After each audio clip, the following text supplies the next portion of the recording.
A lot of people who are empathic, who have incredible hearts that want to help people, and it's beautiful. What happens is a lot of time they're uncomfortable with their own shadow.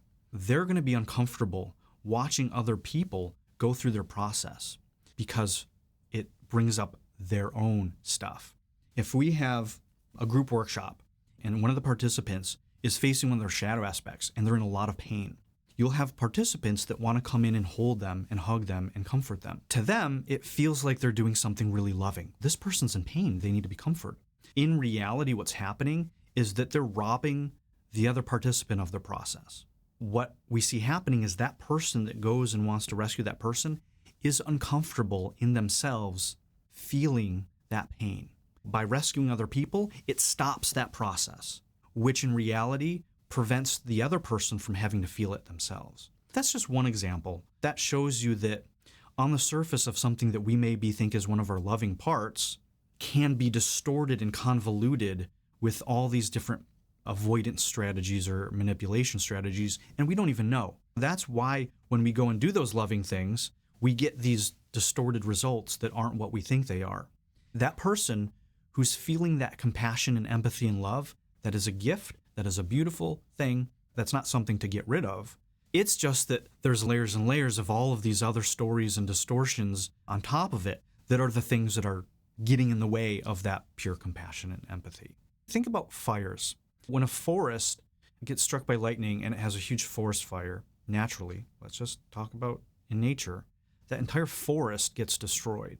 Now, if we have a very small understanding of the cycles of the universe and nature, we're going to look at that and say that's horrific. You have all of these animals, all of these plants, flora, fauna, all of this stuff just was annihilated. It was just completely destroyed. It caused great disruption. If you go out into a bigger and bigger picture, that's an incredibly healthy cycle, that having these forest fires are actually a part of the cycle of that nature. If you go out far enough, you realize that nothing needs to be rescued and saved.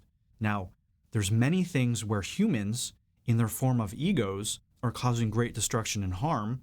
It's not because those things in nature aren't incapable. It's because the human ego is out of accord with the nature. It is obviously important to take care of our environment and to have great reverence and respect and to be in relationship with the natural order. And many humans are completely removed from that natural order. But I can't change all of humanity. I can't rescue all of nature. There's always going to be something.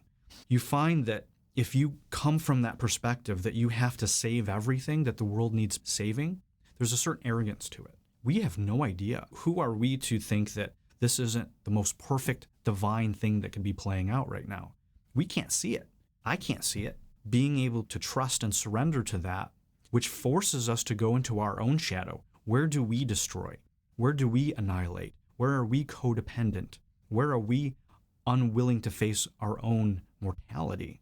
Where are we judging?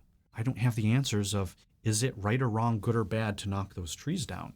But I know that nothing needs rescuing. When you come from that place, it creates more pain and suffering. When you can find peace in yourself, you're no longer in suffering about the external things.